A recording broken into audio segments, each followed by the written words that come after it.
जी बिल्कुल। Pakistan peoples party जी corruption ऐं बदउनवानियुनि ख़िलाफ़ तहरीक इंसाफ़ पारां लॉन्ग मार्च कयो पियो वञे।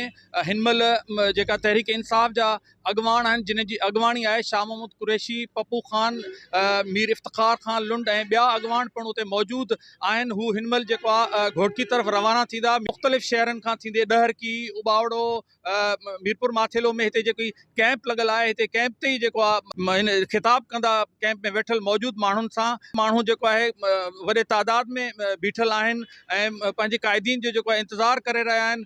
संदन चवणु आहे त पीपल्स पार्टी जी करप्शन ख़िलाफ़ जेको आहे हीअ लॉन्ग मार्च जेको आहे कई पई वञे। ऐं शाह महमूद कुरैशी जेको आहे हिकिड़ो वीडियो बयान में चयो आहे त इमरान ख़ान जो मां एलची आहियां ऐं सिंध जे माण्हुनि खे जेको आहे आगाही ॾियण लाइ आयो आहियां त पीपल्स पार्टी केतिरी करप्शन कई आहे, केतिरो जेको आहे हितां जे माण्हुनि सां नाइंसाफ़ियूं कयूं आहिनि ऐं सिंध जे माण्हुनि सां तहरीक इंसाफ़ साणस गॾु आहे। जी।